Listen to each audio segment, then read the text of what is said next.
¿Cómo se tritura o rebana una roca maciza? De la misma manera en que se fabrica el cuerpo de un camión en segundos, o se cultivan 16 hileras de maíz al mismo tiempo, o se observan los confines del universo conocido. Se hace pensando en grande, muy en grande. Hoy, las máquinas más grandes del mundo en maravillas modernas.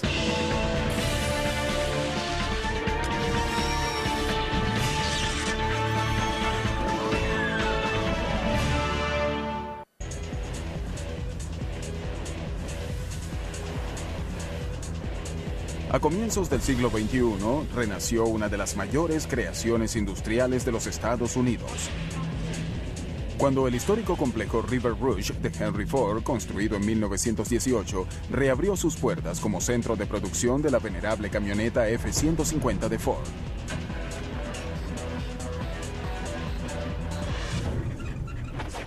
La F-150 es uno de los vehículos más importantes para la compañía automotriz Ford. La primera de ellas se fabricó en 1948. El nuevo complejo Rouge representaría un avance mayor en manufactura, especialmente la planta de acuñación de metal renovado. La planta de acuñación de Dearborn le pone puertas a las F-150 que se fabrican. Este año fabricaremos alrededor de 2.800.000 puertas. A fin de fabricar las puertas de la camioneta con la máxima eficiencia y precisión, Ford necesitaría una máquina revolucionaria y muy grande. La prensa de transferencia Schuller A extra grande. Longitud 38 metros, altura total 15 metros, peso, sin incluir los troqueles, 2.350.000 kilogramos. Fuente de energía, 2 motores eléctricos de 600 caballos de fuerza cada uno. Dieta, 315.000 kilogramos de acero al día.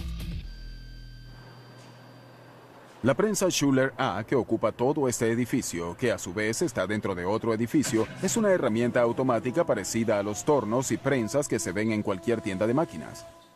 Son las máquinas que construyen máquinas, pero pocas se atreven a ser tan enormes como las Schuller. La prensa en sí pesa 2.600 toneladas. Esto equivale a 6 Boeing 747. Antes de poder instalar la prensa, tuvimos que meter 226 vigas en el lecho de roca a una profundidad de 34 metros. Después tuvimos que vaciar 113 metros cúbicos de concreto, lo cual equivale a 8 kilómetros de autopista de 2 canales.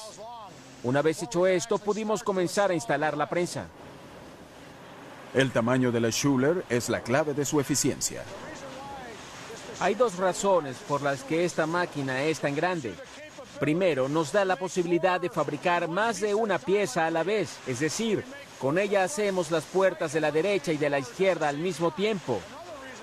Y segundo, se necesita ese tonelaje para moldear las partes.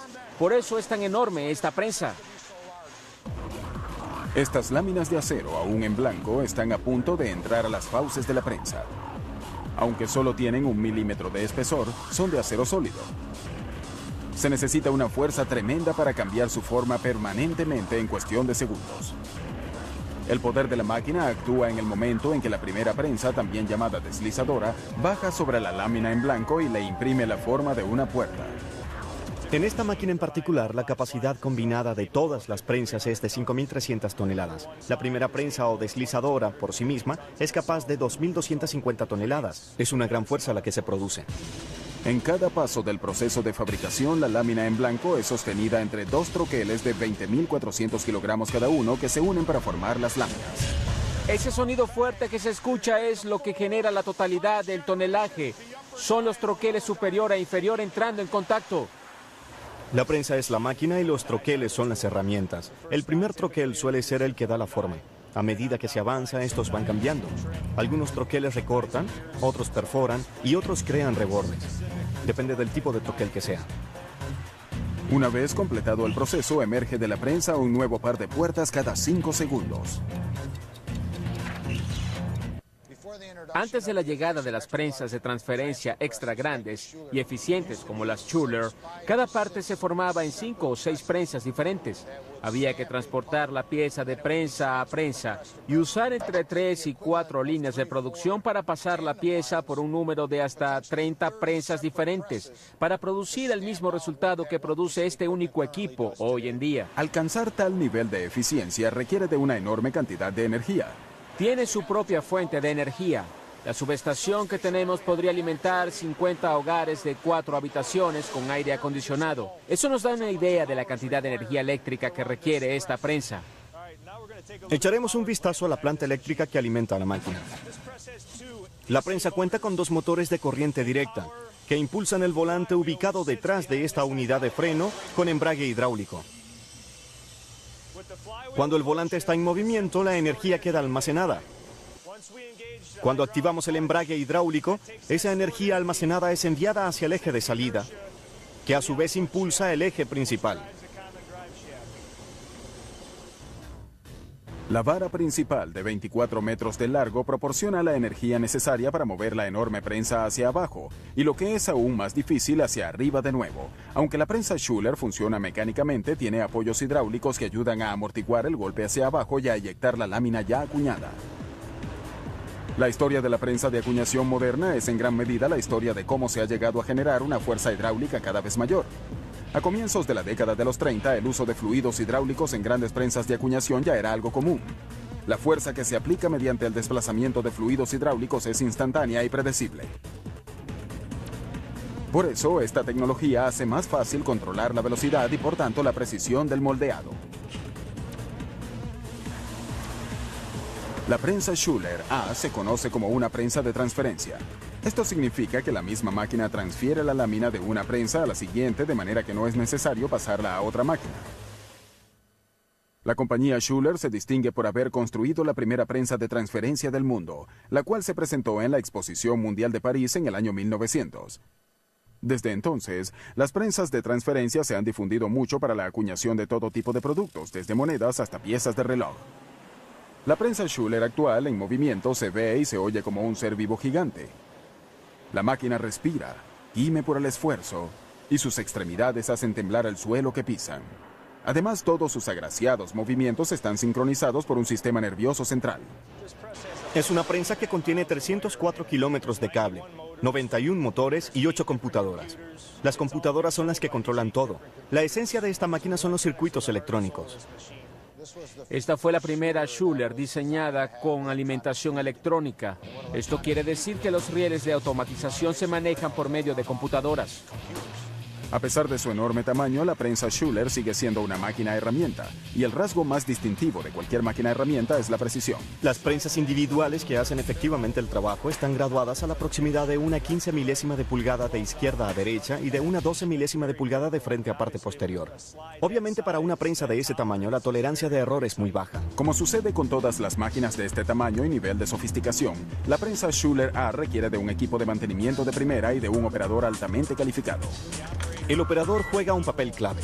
Es él quien monitorea constantemente los niveles de presión, los niveles de aceite, los parámetros de tonelaje y demás aspectos que influyen directamente en la calidad del producto.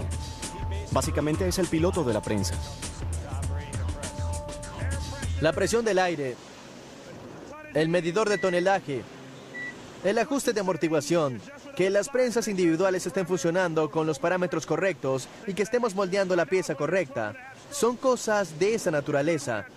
Ahora estamos trabajando con 12 golpes y medio. Podríamos trabajar con 13, pero eso sería sobrecargar la máquina.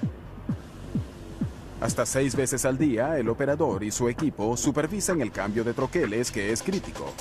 Deben colocar cada troquel de 41.000 kilogramos en su posición en un lapso de 10 minutos. Tenemos 9 grupos de troqueles diferentes para fabricar una serie de puertas. Tenemos puertas traseras, delanteras y puertas grandes, puertas más chicas, puertas de cabina especial y de cabina regular. Aquí fabricamos y fletamos más de 5.000 puertas al día en un solo turno. En realidad son 10.000 puertas porque se hacen de a 2. Las puertas terminadas en la planta de acuñación de Dearborn se transportan rápidamente a la planta de ensamblaje, donde se unen al marco de cada camioneta. La verdad es que nosotros hacemos las puertas y 5 horas más tarde, estas están siendo colocadas sobre carrocerías para construir camionetas. Parece apropiado que este tipo de fabricación vertical haya regresado al histórico centro Rouge.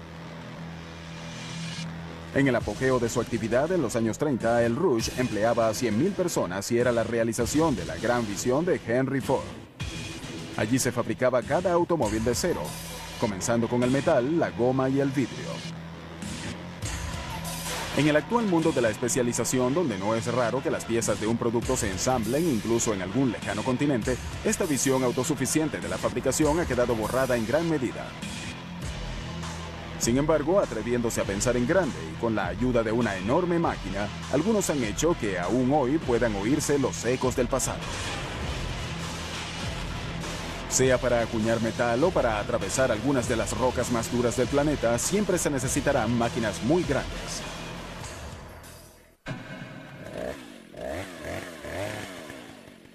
La sierra eléctrica. Un concepto maravillosamente simple y eficiente. Un motor de gasolina de 2 tiempos impulsa una cadena armada con afilados dientes metálicos. Una sierra eléctrica de 46 centímetros con 3 caballos de fuerza podrá cortar fácilmente toda la madera que se quiera sin requerir mucho esfuerzo. ¿Podría un concepto similar funcionar para cortar un material mucho más duro, como un lecho de roca? ¿Cómo sería una máquina tal? Es así. Esta es una máquina gigante que corta roca del suelo y se le conoce como excavadora eléctrica. Y la más grande del mundo es la Aztec Underground 1860 HD. Excavadora Aztec Underground 1860 HD. Peso total 160.000 kilogramos. Motores 2 diésel de Caterpillar. Uno con 1.200 caballos de fuerza, el otro con 300. Consumo de combustible 75 galones por hora. Longitud máxima de la cadena 10,7 metros. Esta excavadora es un equipo de construcción especialmente diseñado para excavar perforando el lecho de roca y sacar los restos, a fin de poder meter otros materiales. Cuando se requieren trincheras especialmente largas o profundas, los constructores piden la 1860. Esta máquina puede perforar hasta 9,15 metros de profundidad. Actualmente tenemos otra máquina en camino a Israel que perforará hasta los 15,20 metros. En África una vez hicimos un trabajo de perforación con la 1860 abriendo una trinchera de 2,4 metros de ancho y 3,6 metros de profundidad. Para una tubería de gas de 1,83 metros que atraviesa todo Marruecos. Tardamos 1 año y medio en hacer ese trabajo. Solo hay 9 excavadoras 1860 en todo el mundo. Por lo general, las personas recuerdan cuándo fue que vieron una por primera vez. Al ver una de estas máquinas en funcionamiento perforando el lecho de roca, la persona puede sentir la tierra vibrando bajo sus pies a medida que se va abriendo. Tiembla mucho, la máquina usa 2 motores principales, así que produce mucha vibración, y como está sacando tierra, se mueve aún más. 6 de las 9 1860 que hay en el mundo son propiedad de H.L. Chapman Pipeline Construction, en Texas, donde el lecho de roca comienza apenas unos centímetros por debajo de la superficie en casi todo el estado. Es sin dudas un trabajo para una de las máquinas más grandes del mundo. No es difícil ubicar el aspecto de negocios de esta excavadora. Algo menos obvio es que el eje excavador se encuentra en la parte posterior de la misma. El mero peso de la parte delantera, que incluye motores, bandas de rodadura y un tanque de gasolina gigantes, ayuda en la tarea de excavación. Así se obtiene penetración y producción. En estas máquinas, el peso y los caballos de fuerza equivalen a producción. El Caterpillar 3512 con 1.200 caballos de fuerza es el más grande de los 2 motores y se dedica exclusivamente a impulsar la excavadora, que no es hidráulica sino mecánica. Es muy importante llevar toda la energía al suelo, y podemos hacer eso mucho más eficientemente usando el sistema de impulso mecánico. Otro motor de 300 caballos de fuerza impulsa las bandas de rodadura hidráulicas, las cuales desplazan esta poderosa máquina a velocidades de hasta 1,5 kilómetros por hora aproximadamente. Sí, es una máquina que se desplaza muy lento, y cuando se está acabando una trinchera, esa velocidad puede llegar a oscilar entre 60 a 90 centímetros por minuto y 3 a 4,5 metros por minuto. El sistema de rodadura está diseñado más bien en función de generar momento de torsión y de arrastre. El segundo motor impulsa también diversos dispositivos hidráulicos. Básicamente controlamos la velocidad y la rotación de la correa transportadora. También controlamos el eje de perforación, su ascenso y descenso. Y controlamos las bandas de rodadura. Además, por supuesto, dirigimos el corazón de la máquina, que es la vara central, a donde se conecta el eje que perfora la roca como tal. Para quienes estén familiarizados con la sierra eléctrica, este es básicamente el tornillo que se utiliza para ajustar la cadena de la sierra. Sin embargo, nuestro eje es significativamente más grande que el de una sierra eléctrica normal. Debido al peso extra, usamos cilindros engrasados de 1/8 de pulgada a cada lado del eje. Al aplicar presión, el eje se va deslizando hacia afuera. Luego colocamos varias cuñas para mantener fija esa distancia. A pesar de su impactante parecido a una sierra eléctrica, en realidad no es exacto llamar a estas máquinas sierras eléctricas gigantes. Estas excavadoras de zanjas o trincheras son una clase de máquina altamente especializada y sumamente precisa, comenzando por la cadena de aserrada. Sus dientes de acero de carburo están colocados de manera que rompan al máximo la superficie de la roca. Este es nuestro patrón estándar en B. Todas nuestras máquinas lo tienen. Este que ven aquí es el primer diente que hace impacto y rompe la roca. Hace una hendidura en la roca. Luego entra el segundo diente y golpea aquí. Así, esta pequeña área que ven aquí se partirá y convertirá en un fragmento. Los dientes se afilan solos, es decir, siempre tienen punta, lo cual contribuye a la longevidad del diente y a mantener el costo bajo para quien alquila la máquina. El patrón estable de impacto, que es como una sucesión infinita de golpes rápidos, va rompiendo la roca. Idealmente también va produciendo fragmentos relativamente grandes que luego podrán ser utilizados para recubrir las paredes de la trinchera.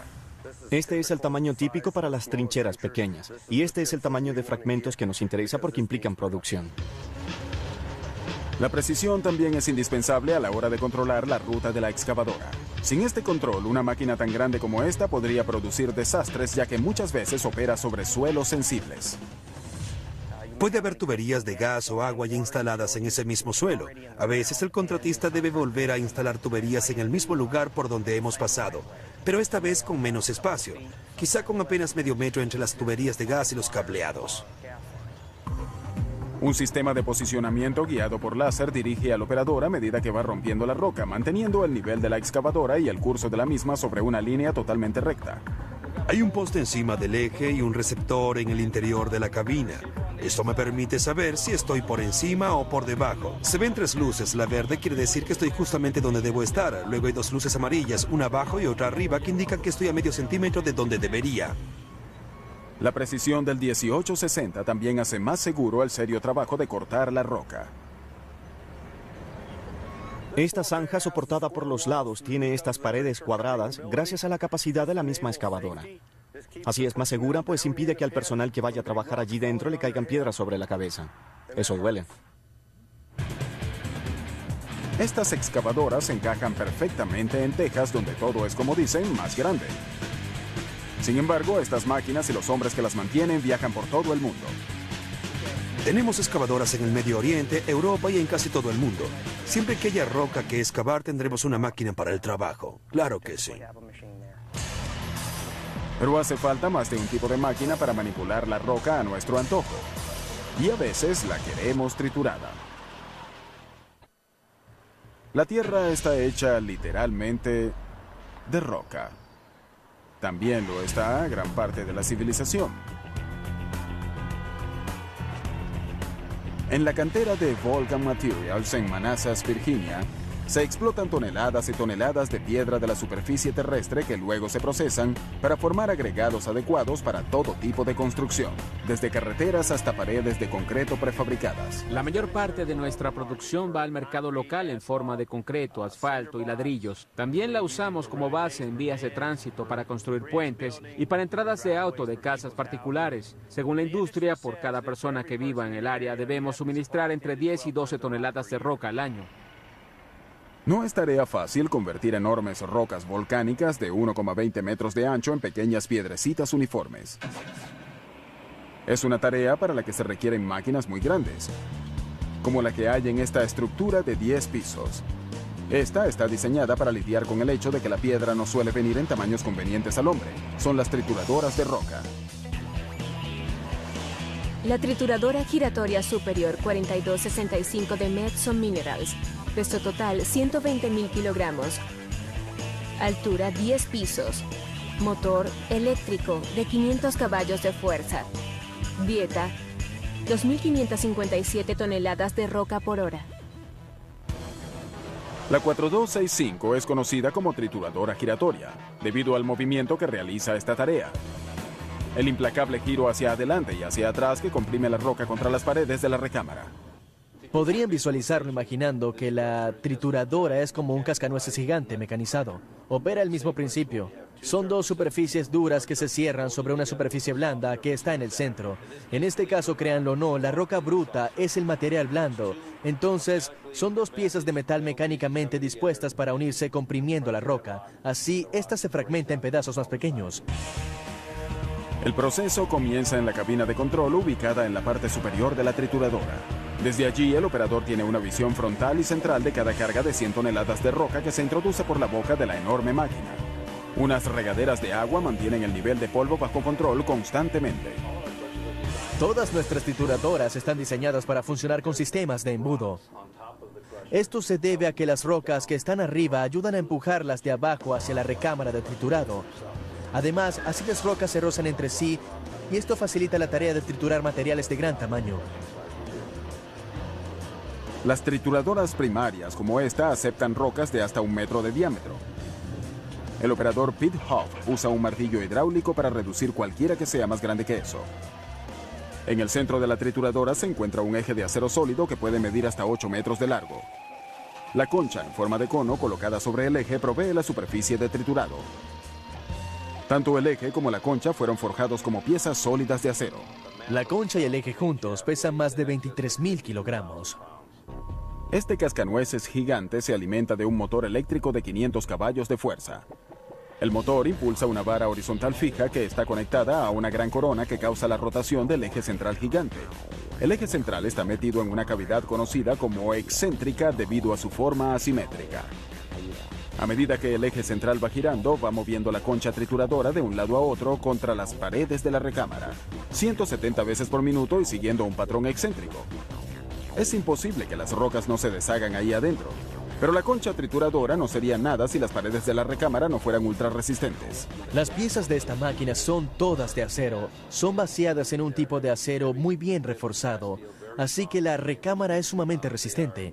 Además, las superficies están protegidas con una revestidura de manganeso o bien de una aleación de acero. 2 pisos por debajo de la sala de control, la trituración va a toda marcha. Lo que se escucha aquí son las rocas que se están triturando contra esta recámara externa, que es la parte superior de la máquina, y donde vemos fuertes vigas que soportan todas las fuerzas de trituración. Desde aquí hacia abajo está la parte inferior de la máquina, donde se encuentra toda la parte mecánica, el cojinete del excéntrico, el de la concha inferior, el excéntrico, y debajo de eso está el sistema de posicionamiento del eje central. La piedra enormemente reducida emerge por abajo. Pueden ver la diferencia de tamaño entre la roca que va en ese camión y la que está cayendo de aquella correa. Esa es la reducción que se logra en ese primer paso. Este eficiente método, conocido como trituración por compresión, ha jugado un papel clave en la historia. La primera trituradora por compresión fue desarrollada y patentada por un caballero llamado Eli Whitney Blake en 1858. Él era el sobrino de Eli Whitney, el inventor de la ginebra de algodón. Los comisionados de su pueblo pidieron a Eli Whitney Blake que desarrollara una trituradora o algún tipo de máquina que les permitiera reducir la piedra para obtener macadán para la construcción de un pedazo de autopista de 3 kilómetros. Él tardó 5 años en crear esta máquina, que tiene un troquel de sierra fijo y otro que se le opone y gira de manera excéntrica.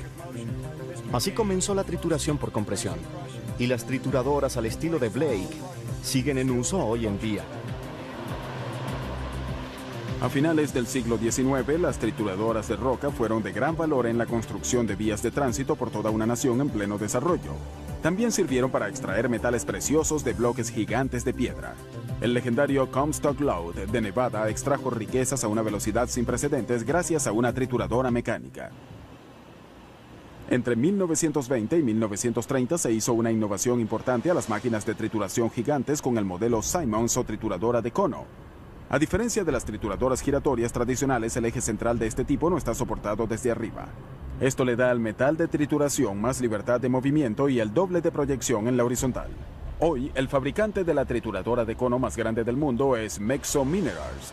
Este monstruo de 154 toneladas y 1000 caballos de fuerza es conocido como el MP1000. Y casualmente también reside en la cantera de Vulcan Materials en Manassas, Virginia. El MP1000 es la máquina más grande de este tipo que se haya construido jamás. También es la más avanzada tecnológicamente. Es emocionante ver cómo funciona. El MP1000 es la trituradora secundaria en esta cantera. La roca ya reducida por la trituradora giratoria ha llegado hasta aquí sobre una banda transportadora y espera para ser triturada nuevamente. El rápido impulso de la concha pulverizará la roca contra el recipiente gigante de acero en forma de cono. Este es el recipiente y se inserta en la parte superior de la máquina. Su superficie es de manganeso y es contra esta que choca realmente la roca. Cuando la máquina se mueve, el material que va pasando a través de ella se va reduciendo, cae y luego se desplaza al lado opuesto. Al salir del MP1000, la roca puede pasar a una tercera e incluso a una cuarta trituradora dependiendo del producto que se desee obtener. Con sus múltiples máquinas para triturar y cernir, Vulcan Materials produce desde grandes fragmentos útiles para controlar inundaciones hasta arena para concreto.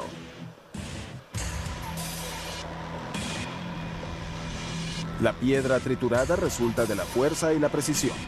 Y esta es una combinación que funciona también en la granja. Prepárense para una cosecha de alta tecnología con la cosechadora más grande del mundo.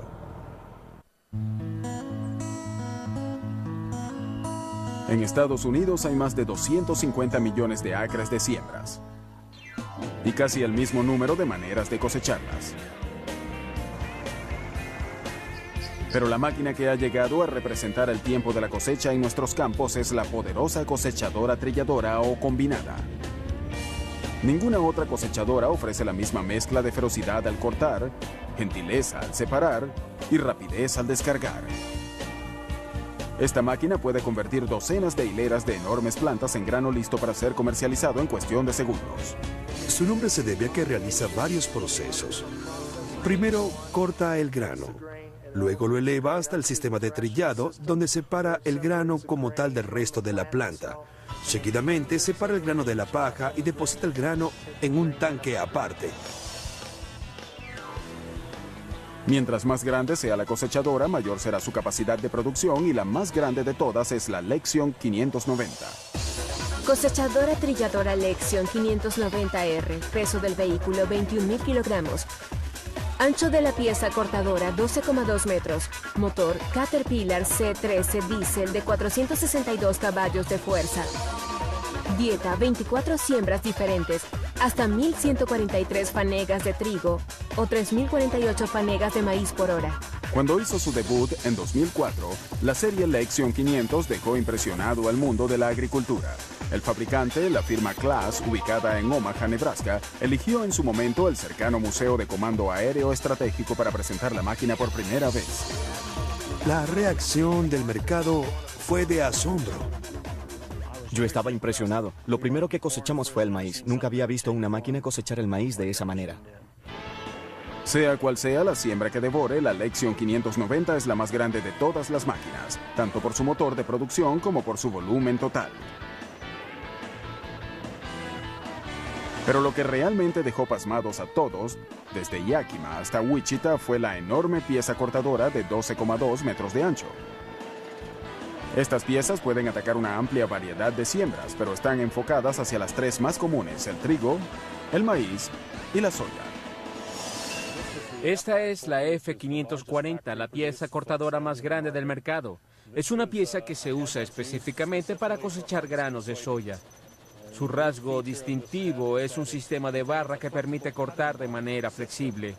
La barra se mantiene muy a ras del suelo, de modo que sea posible cosechar los granos de soya desde arriba hasta la base misma de la planta. Y esta pieza cortadora puede cambiarse para cosechar otro tipo de siembras más rápido de lo que los agricultores del pasado hayan podido soñar jamás.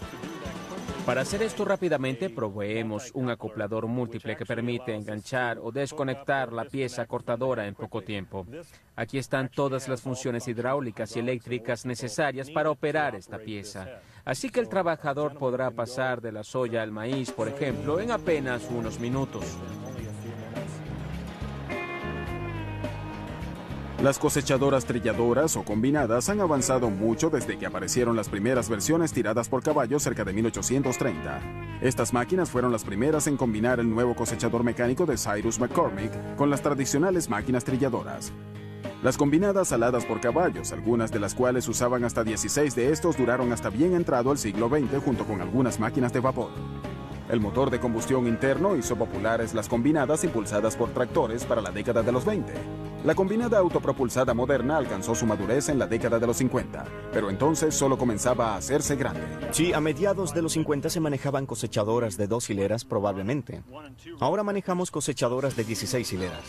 El área en la que se han visto las mejoras, desarrollo y evolución reales ha sido en la capacidad de cosechar.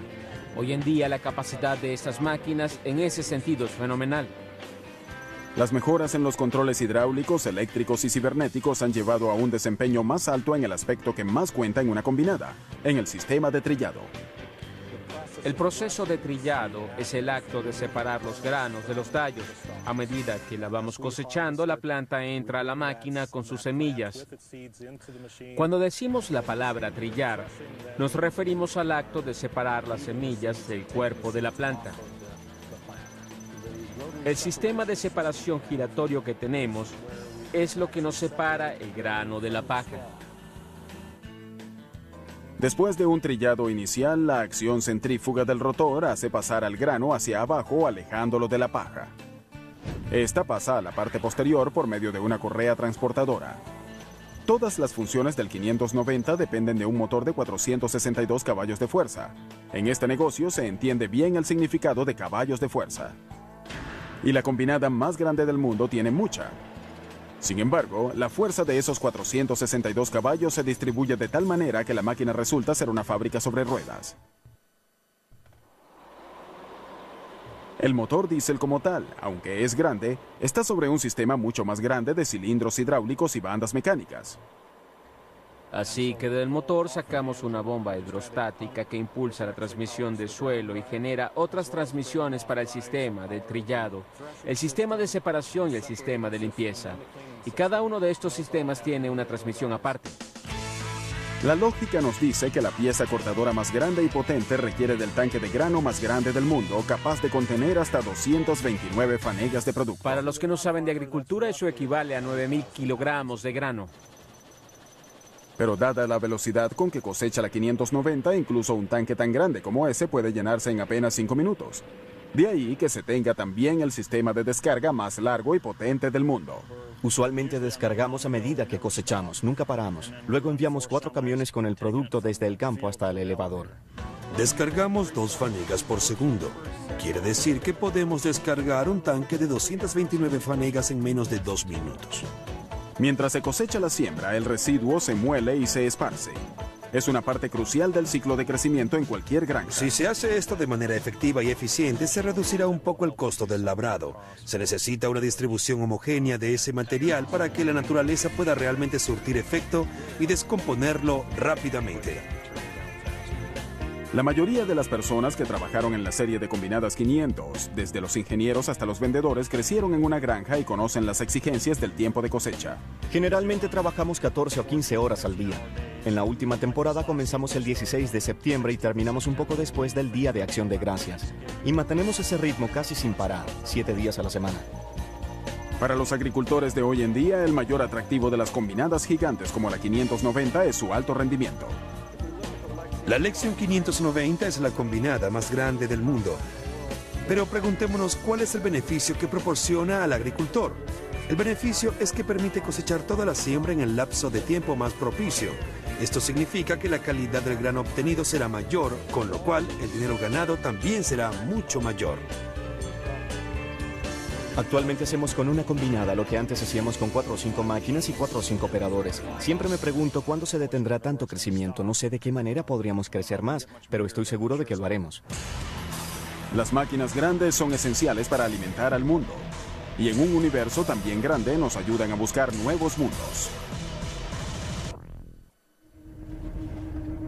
En la isla de Hawái, 4.250 metros sobre el mar azul y las playas de arenas negras, e incluso por encima de las nubes, sobre las frías y áridas pendientes de un volcán durmiente llamado Mauna Kea, 13 telescopios le abren sus puertas al cielo en representación de 11 naciones.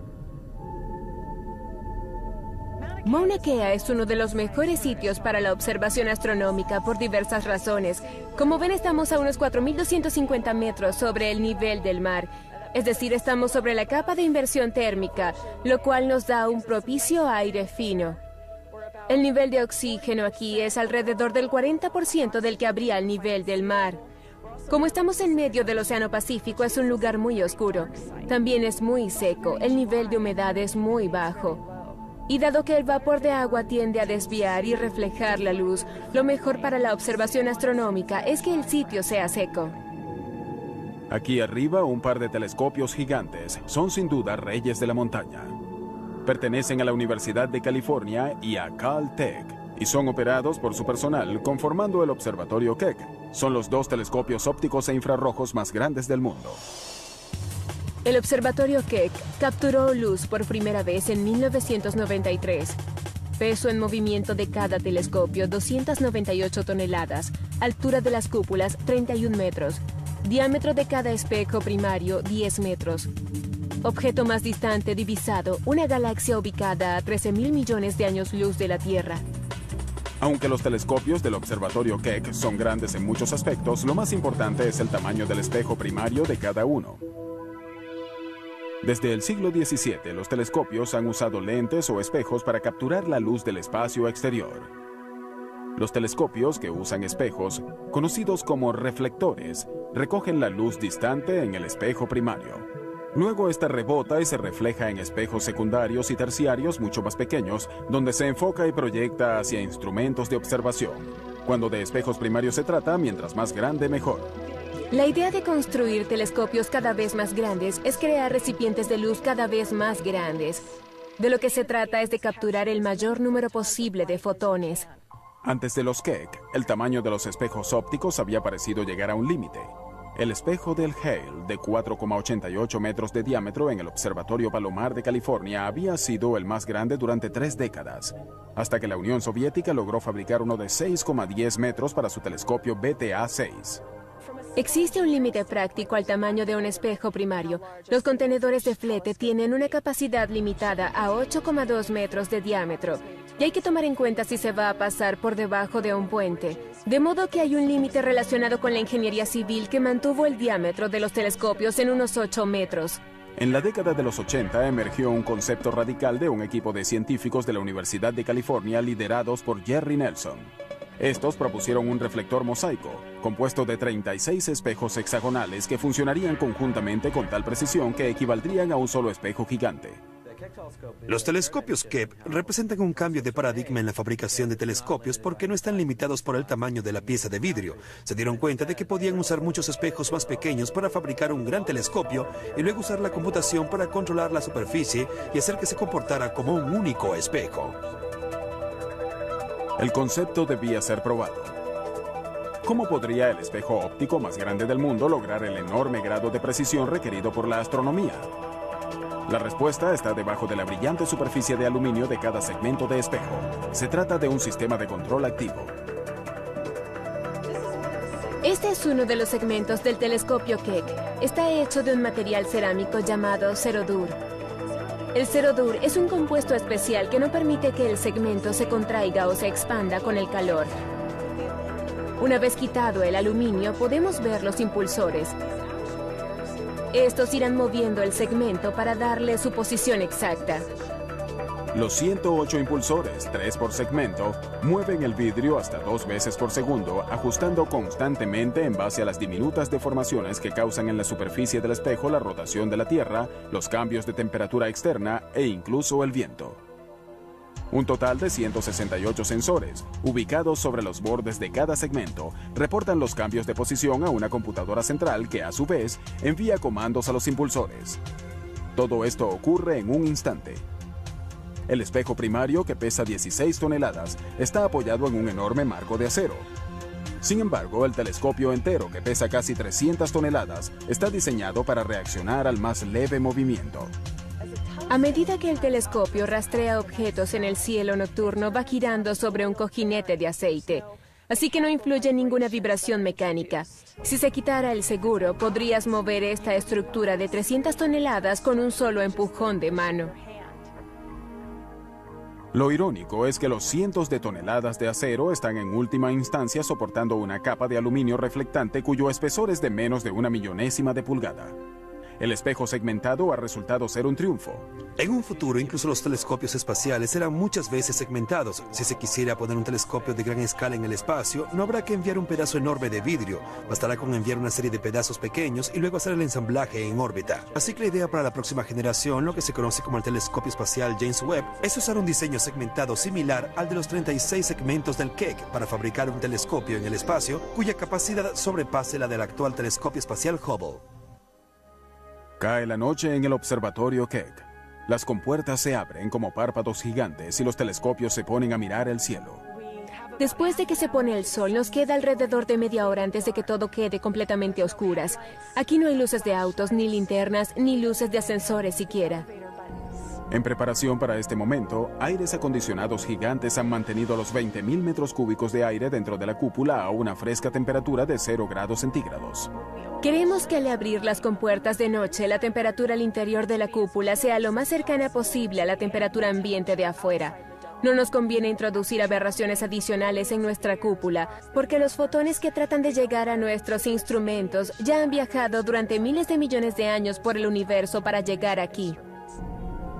¿Y cuál es el trabajo que realiza el telescopio más grande del mundo? Actualmente ayuda a reescribir lo que creíamos saber sobre el cosmos. Los telescopios Keck han sido esenciales para nuestra comprensión del Big Bang, o mejor dicho, la gran expansión, y han ampliado nuestra comprensión de la naturaleza de la materia en el universo. Por ejemplo, está el hecho de que la mayor parte del universo podría estar compuesta de energía oscura y materia oscura. Son formas de materia que no podemos ver ni comprender, al menos no todavía. Apenas un 4% de la materia que hay en el universo es la materia de la que sabemos, la materia que está en la tabla periódica, el oxígeno y el hierro que conforman nuestra piel y nuestros huesos. 114783. Es un planeta cocido. Adelántalo. ¿Un nuevo planeta? Es un nuevo planeta. Creo que los descubrimientos de planetas que orbitan estrellas diferentes a nuestro Sol son lo que más dará a conocer a los telescopios Keck. Hasta la fecha, los telescopios Keck han confirmado el descubrimiento de más planetas extrasolares que cualquier otro telescopio en la Tierra o en el espacio. Uno de los prospectos más emocionantes de un telescopio gigante es que algún día, en alguna parte, podría encontrar criaturas como nosotros. Y quizás esas criaturas compartirían nuestro interés en construir máquinas a gran escala. Máquinas capaces de cortar, triturar y moldear el material del que está hecho el planeta, para convertirlo en vías de tránsito, vehículos y grandes máquinas cosechadoras. Quizá ahora mismo estén usando unas de las máquinas más grandes de su mundo para observarnos a nosotros.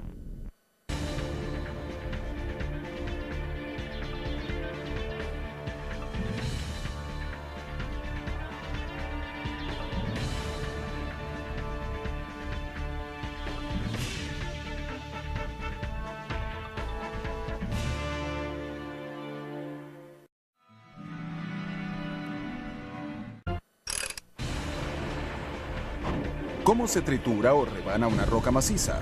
De la misma manera en que se fabrica el cuerpo de un camión en segundos, o se cultivan 16 hileras de maíz al mismo tiempo, o se observan los confines del universo conocido.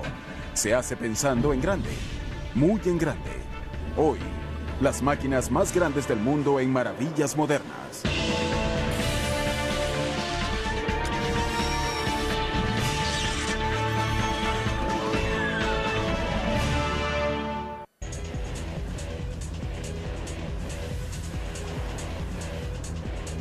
A comienzos del siglo XXI, renació una de las mayores creaciones industriales de los Estados Unidos.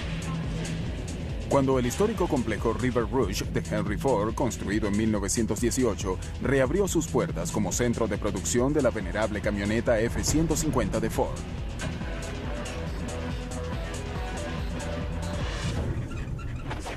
La F-150 es uno de los vehículos más importantes para la compañía automotriz Ford. La primera de ellas se fabricó en 1948. El nuevo complejo Rouge representaría un avance mayor en manufactura, especialmente la planta de acuñación de metal renovado.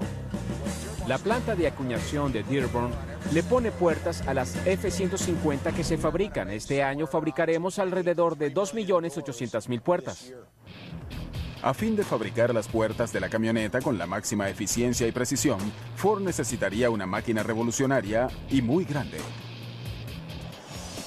La prensa de transferencia Schuler A extra grande. Longitud 38 metros, altura total 15 metros, peso, sin incluir los troqueles, 2.350.000 kilogramos.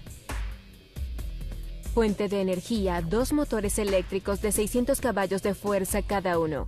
Dieta, 315.000 kilogramos de acero al día.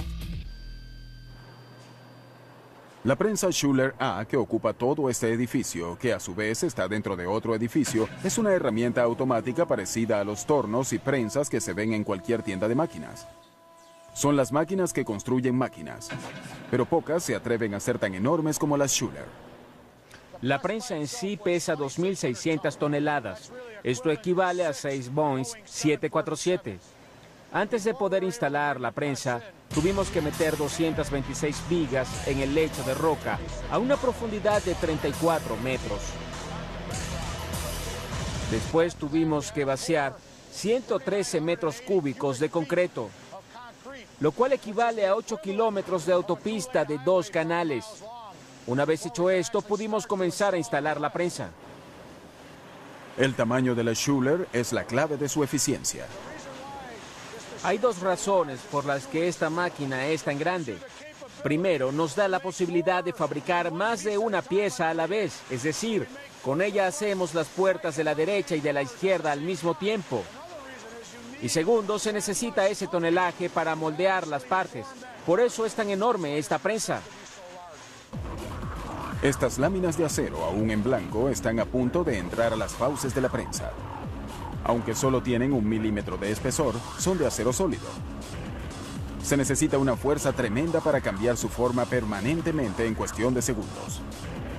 El poder de la máquina actúa en el momento en que la primera prensa, también llamada deslizadora, baja sobre la lámina en blanco y le imprime la forma de una puerta. En esta máquina en particular, la capacidad combinada de todas las prensas es de 5.300 toneladas. La primera prensa o deslizadora, por sí misma, es capaz de 2.250 toneladas. Es una gran fuerza la que se produce. En cada paso del proceso de fabricación, la lámina en blanco es sostenida entre 2 troqueles de 20.400 kilogramos cada uno que se unen para formar las láminas. Ese sonido fuerte que se escucha es lo que genera la totalidad del tonelaje.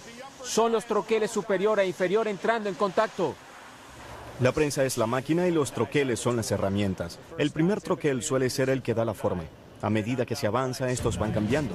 Algunos troqueles recortan, otros perforan y otros crean rebordes. Depende del tipo de troquel que sea. Una vez completado el proceso, emerge de la prensa un nuevo par de puertas cada 5 segundos. Antes de la llegada de las prensas de transferencia extra grandes y eficientes como las Schuler, cada parte se formaba en 5 o 6 prensas diferentes.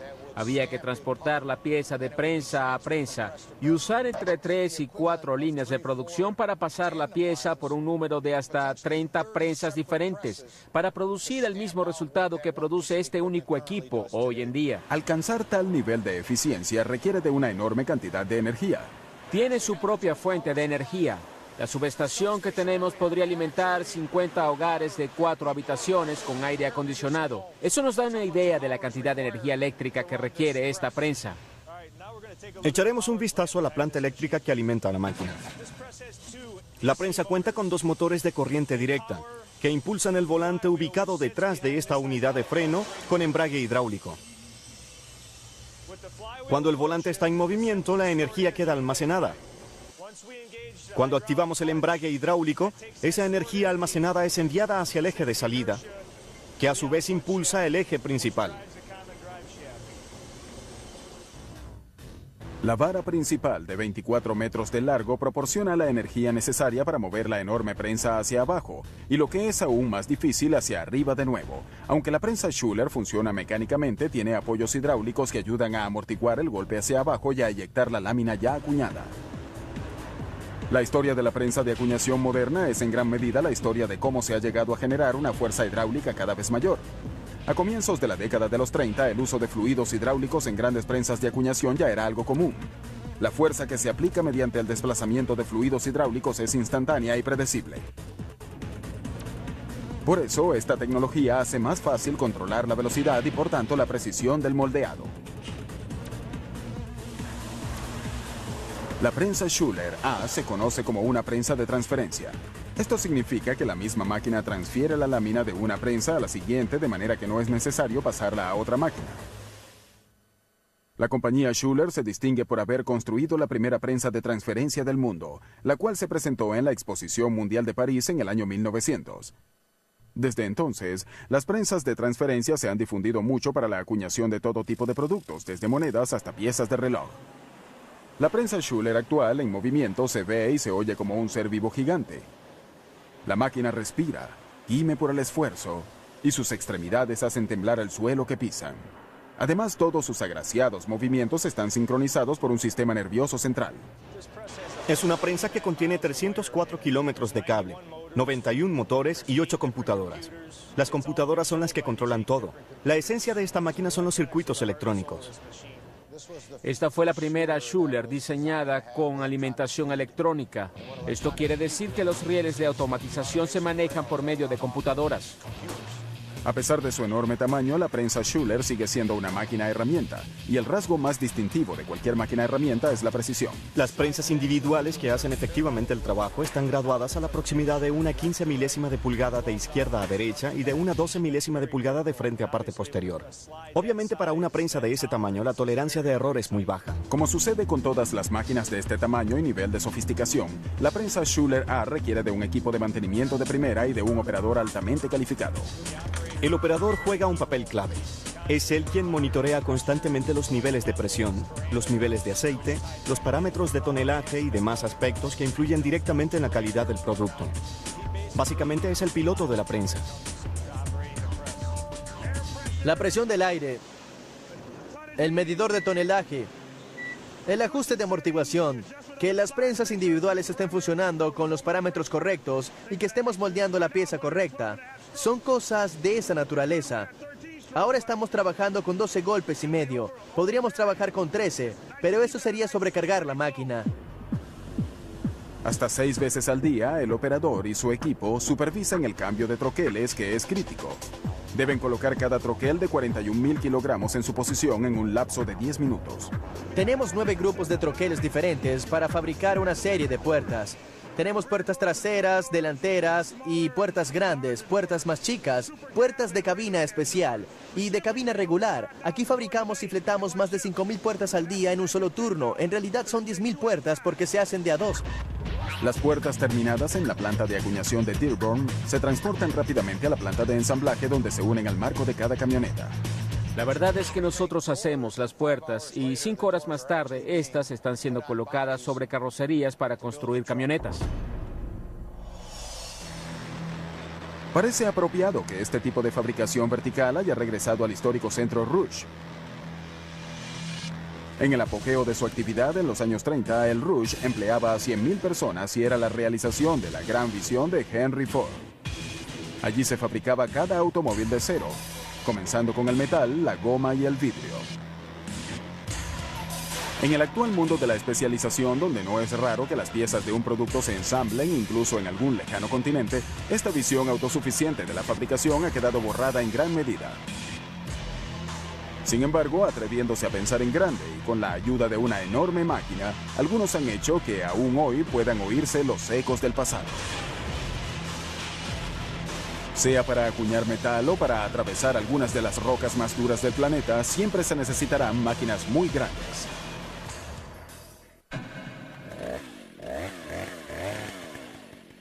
La sierra eléctrica. Un concepto maravillosamente simple y eficiente. Un motor de gasolina de 2 tiempos impulsa una cadena armada con afilados dientes metálicos. Una sierra eléctrica de 46 centímetros con 3 caballos de fuerza podrá cortar fácilmente toda la madera que se quiera sin requerir mucho esfuerzo. ¿Podría un concepto similar funcionar para cortar un material mucho más duro, como un lecho de roca? ¿Cómo sería una máquina tal? Es así. Esta es una máquina gigante que corta roca del suelo y se le conoce como excavadora eléctrica. Y la más grande del mundo es la Aztec Underground 1860 HD. Excavadora Aztec Underground 1860 HD. Peso total 160.000 kilogramos. Motores 2 diésel de Caterpillar. Uno con 1.200 caballos de fuerza, el otro con 300. Consumo de combustible 75 galones por hora. Longitud máxima de la cadena 10,7 metros. Esta excavadora es un equipo de construcción especialmente diseñado para excavar perforando el lecho de roca y sacar los restos, a fin de poder meter otros materiales. Cuando se requieren trincheras especialmente largas o profundas, los constructores piden la 1860. Esta máquina puede perforar hasta 9,15 metros de profundidad. Actualmente tenemos otra máquina en camino a Israel que perforará hasta los 15,20 metros. En África una vez hicimos un trabajo de perforación con la 1860 abriendo una trinchera de 2,4 metros de ancho y 3,6 metros de profundidad. Para una tubería de gas de 1,83 metros que atraviesa todo Marruecos. Tardamos 1 año y medio en hacer ese trabajo. Solo hay 9 excavadoras 1860 en todo el mundo. Por lo general, las personas recuerdan cuándo fue que vieron una por primera vez. Al ver una de estas máquinas en funcionamiento perforando el lecho de roca, la persona puede sentir la tierra vibrando bajo sus pies a medida que se va abriendo. Tiembla mucho, la máquina usa 2 motores principales, así que produce mucha vibración, y como está sacando tierra, se mueve aún más. 6 de las 9 1860 que hay en el mundo son propiedad de H.L. Chapman Pipeline Construction, en Texas, donde el lecho de roca comienza apenas unos centímetros por debajo de la superficie en casi todo el estado. Es sin dudas un trabajo para una de las máquinas más grandes del mundo. No es difícil ubicar el aspecto de negocios de esta excavadora. Algo menos obvio es que el eje excavador se encuentra en la parte posterior de la misma. El mero peso de la parte delantera, que incluye motores, bandas de rodadura y un tanque de gasolina gigantes, ayuda en la tarea de excavación. Así se obtiene penetración y producción. En estas máquinas, el peso y los caballos de fuerza equivalen a producción. El Caterpillar 3512 con 1.200 caballos de fuerza es el más grande de los 2 motores y se dedica exclusivamente a impulsar la excavadora, que no es hidráulica sino mecánica. Es muy importante llevar toda la energía al suelo, y podemos hacer eso mucho más eficientemente usando el sistema de impulso mecánico. Otro motor de 300 caballos de fuerza impulsa las bandas de rodadura hidráulicas, las cuales desplazan esta poderosa máquina a velocidades de hasta 1,5 kilómetros por hora aproximadamente. Sí, es una máquina que se desplaza muy lento, y cuando se está acabando una trinchera, esa velocidad puede llegar a oscilar entre 60 a 90 centímetros por minuto y 3 a 4,5 metros por minuto. El sistema de rodadura está diseñado más bien en función de generar momento de torsión y de arrastre. El segundo motor impulsa también diversos dispositivos hidráulicos. Básicamente controlamos la velocidad y la rotación de la correa transportadora. También controlamos el eje de perforación, su ascenso y descenso. Y controlamos las bandas de rodadura. Además, por supuesto, dirigimos el corazón de la máquina, que es la vara central, a donde se conecta el eje que perfora la roca como tal. Para quienes estén familiarizados con la sierra eléctrica, este es básicamente el tornillo que se utiliza para ajustar la cadena de la sierra. Sin embargo, nuestro eje es significativamente más grande que el de una sierra eléctrica normal. Debido al peso extra, usamos cilindros engrasados de 1/8 de pulgada a cada lado del eje. Al aplicar presión, el eje se va deslizando hacia afuera. Luego colocamos varias cuñas para mantener fija esa distancia. A pesar de su impactante parecido a una sierra eléctrica, en realidad no es exacto llamar a estas máquinas sierras eléctricas gigantes. Estas excavadoras de zanjas o trincheras son una clase de máquina altamente especializada y sumamente precisa, comenzando por la cadena de aserrada. Sus dientes de acero de carburo están colocados de manera que rompan al máximo la superficie de la roca. Este es nuestro patrón estándar en B. Todas nuestras máquinas lo tienen. Este que ven aquí es el primer diente que hace impacto y rompe la roca. Hace una hendidura en la roca. Luego entra el segundo diente y golpea aquí. Así, esta pequeña área que ven aquí se partirá y convertirá en un fragmento. Los dientes se afilan solos, es decir, siempre tienen punta, lo cual contribuye a la longevidad del diente y a mantener el costo bajo para quien alquila la máquina. El patrón estable de impacto, que es como una sucesión infinita de golpes rápidos, va rompiendo la roca. Idealmente también va produciendo fragmentos relativamente grandes que luego podrán ser utilizados para recubrir las paredes de la trinchera. Este es el tamaño típico para las trincheras pequeñas, y este es el tamaño de fragmentos que nos interesa porque implican producción. La precisión también es indispensable a la hora de controlar la ruta de la excavadora. Sin este control, una máquina tan grande como esta podría producir desastres, ya que muchas veces opera sobre suelos sensibles. Puede haber tuberías de gas o agua ya instaladas en ese mismo suelo. A veces el contratista debe volver a instalar tuberías en el mismo lugar por donde hemos pasado, pero esta vez con menos espacio, quizá con apenas medio metro entre las tuberías de gas y los cableados. Un sistema de posicionamiento guiado por láser dirige al operador a medida que va rompiendo la roca, manteniendo el nivel de la excavadora y el curso de la misma sobre una línea totalmente recta. Hay un poste encima del eje y un receptor en el interior de la cabina. Esto me permite saber si estoy por encima o por debajo. Se ven 3 luces. La verde quiere decir que estoy justamente donde debo estar. Luego hay 2 luces amarillas, una abajo y otra arriba, que indican que estoy a medio centímetro de donde debería. La precisión del 1860 también hace más seguro el serio trabajo de cortar la roca. Esta zanja soportada por los lados tiene estas paredes cuadradas gracias a la capacidad de la misma excavadora.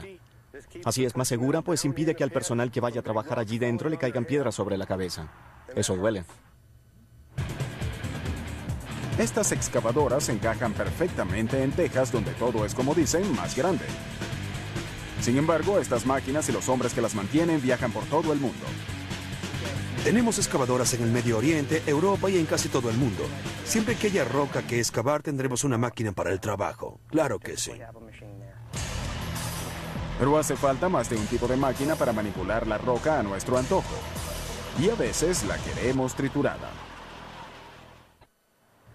La Tierra está hecha literalmente de roca. También lo está gran parte de la civilización.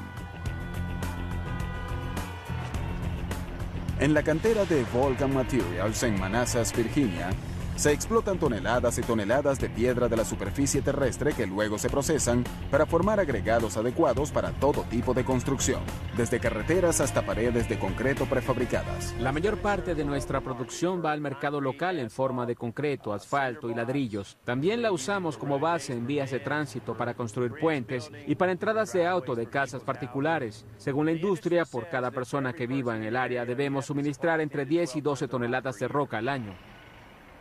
No es tarea fácil convertir enormes rocas volcánicas de 1,20 metros de ancho en pequeñas piedrecitas uniformes. Es una tarea para la que se requieren máquinas muy grandes, como la que hay en esta estructura de 10 pisos. Esta está diseñada para lidiar con el hecho de que la piedra no suele venir en tamaños convenientes al hombre. Son las trituradoras de roca. La trituradora giratoria superior 4265 de Metson Minerals. Peso total 120.000 kilogramos. Altura 10 pisos. Motor eléctrico de 500 caballos de fuerza. Dieta 2.557 toneladas de roca por hora. La 4265 es conocida como trituradora giratoria, debido al movimiento que realiza esta tarea. El implacable giro hacia adelante y hacia atrás que comprime la roca contra las paredes de la recámara. Podrían visualizarlo imaginando que la trituradora es como un cascanueces gigante mecanizado. Opera el mismo principio. Son 2 superficies duras que se cierran sobre una superficie blanda que está en el centro. En este caso, créanlo o no, la roca bruta es el material blando. Entonces, son 2 piezas de metal mecánicamente dispuestas para unirse comprimiendo la roca. Así, esta se fragmenta en pedazos más pequeños. El proceso comienza en la cabina de control ubicada en la parte superior de la trituradora. Desde allí, el operador tiene una visión frontal y central de cada carga de 100 toneladas de roca que se introduce por la boca de la enorme máquina. Unas regaderas de agua mantienen el nivel de polvo bajo control constantemente. Todas nuestras trituradoras están diseñadas para funcionar con sistemas de embudo. Esto se debe a que las rocas que están arriba ayudan a empujarlas de abajo hacia la recámara de triturado. Además, así las rocas se rozan entre sí y esto facilita la tarea de triturar materiales de gran tamaño. Las trituradoras primarias como esta aceptan rocas de hasta 1 metro de diámetro. El operador Pete Hoff usa un martillo hidráulico para reducir cualquiera que sea más grande que eso. En el centro de la trituradora se encuentra un eje de acero sólido que puede medir hasta 8 metros de largo. La concha en forma de cono colocada sobre el eje provee la superficie de triturado. Tanto el eje como la concha fueron forjados como piezas sólidas de acero. La concha y el eje juntos pesan más de 23.000 kilogramos. Este cascanueces gigante se alimenta de un motor eléctrico de 500 caballos de fuerza. El motor impulsa una vara horizontal fija que está conectada a una gran corona que causa la rotación del eje central gigante. El eje central está metido en una cavidad conocida como excéntrica debido a su forma asimétrica. A medida que el eje central va girando, va moviendo la concha trituradora de un lado a otro contra las paredes de la recámara, 170 veces por minuto y siguiendo un patrón excéntrico. Es imposible que las rocas no se deshagan ahí adentro, pero la concha trituradora no sería nada si las paredes de la recámara no fueran ultra resistentes. Las piezas de esta máquina son todas de acero. Son vaciadas en un tipo de acero muy bien reforzado, así que la recámara es sumamente resistente. Además, las superficies están protegidas con una revestidura de manganeso o bien de una aleación de acero. 2 pisos por debajo de la sala de control, la trituración va a toda marcha. Lo que se escucha aquí son las rocas que se están triturando contra esta recámara externa, que es la parte superior de la máquina, y donde vemos fuertes vigas que soportan todas las fuerzas de trituración. Desde aquí hacia abajo está la parte inferior de la máquina, donde se encuentra toda la parte mecánica, el cojinete del excéntrico, el de la concha inferior, el excéntrico, y debajo de eso está el sistema de posicionamiento del eje central. La piedra enormemente reducida emerge por abajo. Pueden ver la diferencia de tamaño entre la roca que va en ese camión y la que está cayendo de aquella correa. Esa es la reducción que se logra en ese primer paso. Este eficiente método, conocido como trituración por compresión, ha jugado un papel clave en la historia. La primera trituradora por compresión fue desarrollada y patentada por un caballero llamado Eli Whitney Blake en 1858. Él era el sobrino de Eli Whitney, el inventor de la ginebra de algodón. Los comisionados de su pueblo pidieron a Eli Whitney Blake que desarrollara una trituradora o algún tipo de máquina que les permitiera reducir la piedra para obtener macadán para la construcción de un pedazo de autopista de 3 kilómetros. Él tardó 5 años en crear esta máquina, que tiene un troquel de sierra fijo y otro que se le opone y gira de manera excéntrica. Así comenzó la trituración por compresión, y las trituradoras al estilo de Blake siguen en uso hoy en día. A finales del siglo XIX, las trituradoras de roca fueron de gran valor en la construcción de vías de tránsito por toda una nación en pleno desarrollo. También sirvieron para extraer metales preciosos de bloques gigantes de piedra. El legendario Comstock Lode de Nevada extrajo riquezas a una velocidad sin precedentes gracias a una trituradora mecánica. Entre 1920 y 1930 se hizo una innovación importante a las máquinas de trituración gigantes con el modelo Simmons o trituradora de cono. A diferencia de las trituradoras giratorias tradicionales, el eje central de este tipo no está soportado desde arriba. Esto le da al metal de trituración más libertad de movimiento y el doble de proyección en la horizontal. Hoy, el fabricante de la trituradora de cono más grande del mundo es Mexo Minerals. Este monstruo de 154 toneladas y 1000 caballos de fuerza es conocido como el MP1000. Y casualmente también reside en la cantera de Vulcan Materials en Manassas, Virginia. El MP1000 es la máquina más grande de este tipo que se haya construido jamás. También es la más avanzada tecnológicamente. Es emocionante ver cómo funciona. El MP1000 es la trituradora secundaria en esta cantera. La roca ya reducida por la trituradora giratoria ha llegado hasta aquí sobre una banda transportadora y espera para ser triturada nuevamente. El rápido impulso de la concha pulverizará la roca contra el recipiente gigante de acero en forma de cono. Este es el recipiente y se inserta en la parte superior de la máquina. Su superficie es de manganeso y es contra esta que choca realmente la roca. Cuando la máquina se mueve, el material que va pasando a través de ella se va reduciendo, cae y luego se desplaza al lado opuesto. Al salir del MP1000, la roca puede pasar a una tercera e incluso a una cuarta trituradora dependiendo del producto que se desee obtener. Con sus múltiples máquinas para triturar y cernir, Vulcan Materials produce desde grandes fragmentos útiles para controlar inundaciones hasta arena para concreto.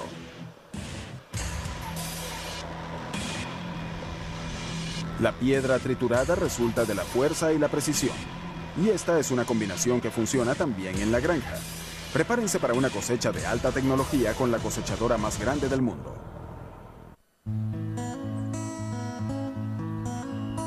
En Estados Unidos hay más de 250 millones de acres de siembras y casi el mismo número de maneras de cosecharlas. Pero la máquina que ha llegado a representar el tiempo de la cosecha en nuestros campos es la poderosa cosechadora trilladora o combinada. Ninguna otra cosechadora ofrece la misma mezcla de ferocidad al cortar, gentileza al separar y rapidez al descargar. Esta máquina puede convertir docenas de hileras de enormes plantas en grano listo para ser comercializado en cuestión de segundos. Su nombre se debe a que realiza varios procesos. Primero, corta el grano. Luego lo eleva hasta el sistema de trillado, donde separa el grano como tal del resto de la planta. Seguidamente, separa el grano de la paja y deposita el grano en un tanque aparte. Mientras más grande sea la cosechadora, mayor será su capacidad de producción y la más grande de todas es la Lexion 590. Cosechadora trilladora Lexion 590R, peso del vehículo 21.000 kilogramos. Ancho de la pieza cortadora 12,2 metros. Motor Caterpillar C13 diésel de 462 caballos de fuerza. Dieta 24 siembras diferentes, hasta 1.143 fanegas de trigo o 3.048 fanegas de maíz por hora. Cuando hizo su debut en 2004, la serie Lexion 500 dejó impresionado al mundo de la agricultura. El fabricante, la firma Claas, ubicada en Omaha, Nebraska, eligió en su momento el cercano Museo de Comando Aéreo Estratégico para presentar la máquina por primera vez. La reacción del mercado fue de asombro. Yo estaba impresionado. Lo primero que cosechamos fue el maíz. Nunca había visto una máquina cosechar el maíz de esa manera.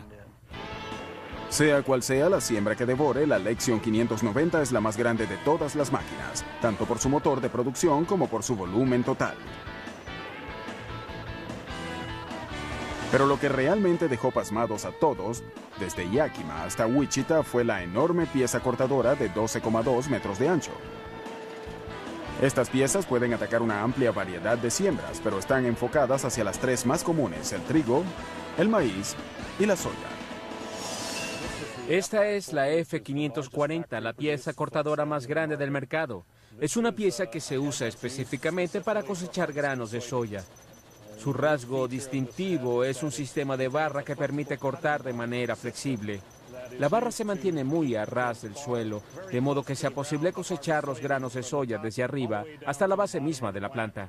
Y esta pieza cortadora puede cambiarse para cosechar otro tipo de siembras más rápido de lo que los agricultores del pasado hayan podido soñar jamás. Para hacer esto rápidamente, proveemos un acoplador múltiple que permite enganchar o desconectar la pieza cortadora en poco tiempo. Aquí están todas las funciones hidráulicas y eléctricas necesarias para operar esta pieza. Así que el trabajador podrá pasar de la soya al maíz, por ejemplo, en apenas unos minutos.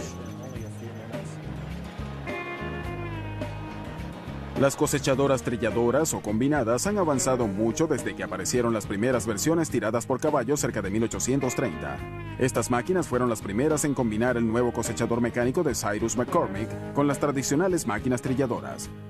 Las combinadas aladas por caballos, algunas de las cuales usaban hasta 16 de estos, duraron hasta bien entrado el siglo XX junto con algunas máquinas de vapor. El motor de combustión interno hizo populares las combinadas impulsadas por tractores para la década de los 20. La combinada autopropulsada moderna alcanzó su madurez en la década de los 50, pero entonces solo comenzaba a hacerse grande. Sí, a mediados de los 50 se manejaban cosechadoras de 2 hileras probablemente. Ahora manejamos cosechadoras de 16 hileras. El área en la que se han visto las mejoras, desarrollo y evolución reales ha sido en la capacidad de cosechar. Hoy en día la capacidad de estas máquinas en ese sentido es fenomenal. Las mejoras en los controles hidráulicos, eléctricos y cibernéticos han llevado a un desempeño más alto en el aspecto que más cuenta en una combinada, en el sistema de trillado. El proceso de trillado es el acto de separar los granos de los tallos. A medida que la vamos cosechando, la planta entra a la máquina con sus semillas. Cuando decimos la palabra trillar, nos referimos al acto de separar las semillas del cuerpo de la planta. El sistema de separación giratorio que tenemos es lo que nos separa el grano de la paja. Después de un trillado inicial, la acción centrífuga del rotor hace pasar al grano hacia abajo, alejándolo de la paja. Esta pasa a la parte posterior por medio de una correa transportadora. Todas las funciones del 590 dependen de un motor de 462 caballos de fuerza. En este negocio se entiende bien el significado de caballos de fuerza. Y la combinada más grande del mundo tiene mucha. Sin embargo, la fuerza de esos 462 caballos se distribuye de tal manera que la máquina resulta ser una fábrica sobre ruedas. El motor diésel como tal, aunque es grande, está sobre un sistema mucho más grande de cilindros hidráulicos y bandas mecánicas. Así que del motor sacamos una bomba hidrostática que impulsa la transmisión de suelo y genera otras transmisiones para el sistema de trillado, el sistema de separación y el sistema de limpieza. Y cada uno de estos sistemas tiene una transmisión aparte. La lógica nos dice que la pieza cortadora más grande y potente requiere del tanque de grano más grande del mundo, capaz de contener hasta 229 fanegas de producto. Para los que no saben de agricultura, eso equivale a 9.000 kilogramos de grano. Pero dada la velocidad con que cosecha la 590, incluso un tanque tan grande como ese puede llenarse en apenas 5 minutos. De ahí que se tenga también el sistema de descarga más largo y potente del mundo. Usualmente descargamos a medida que cosechamos, nunca paramos. Luego enviamos 4 camiones con el producto desde el campo hasta el elevador. Descargamos 2 fanegas por segundo. Quiere decir que podemos descargar un tanque de 229 fanegas en menos de 2 minutos. Mientras se cosecha la siembra, el residuo se muele y se esparce. Es una parte crucial del ciclo de crecimiento en cualquier granja. Si se hace esto de manera efectiva y eficiente, se reducirá un poco el costo del labrado. Se necesita una distribución homogénea de ese material para que la naturaleza pueda realmente surtir efecto y descomponerlo rápidamente. La mayoría de las personas que trabajaron en la serie de combinadas 500, desde los ingenieros hasta los vendedores, crecieron en una granja y conocen las exigencias del tiempo de cosecha. Generalmente trabajamos 14 o 15 horas al día. En la última temporada comenzamos el 16 de septiembre y terminamos un poco después del Día de Acción de Gracias. Y mantenemos ese ritmo casi sin parar, 7 días a la semana. Para los agricultores de hoy en día, el mayor atractivo de las combinadas gigantes como la 590 es su alto rendimiento. La Lexion 590 es la combinada más grande del mundo. Pero preguntémonos cuál es el beneficio que proporciona al agricultor. El beneficio es que permite cosechar toda la siembra en el lapso de tiempo más propicio. Esto significa que la calidad del grano obtenido será mayor, con lo cual el dinero ganado también será mucho mayor. Actualmente hacemos con una combinada lo que antes hacíamos con 4 o 5 máquinas y 4 o 5 operadores. Siempre me pregunto cuándo se detendrá tanto crecimiento. No sé de qué manera podríamos crecer más, pero estoy seguro de que lo haremos.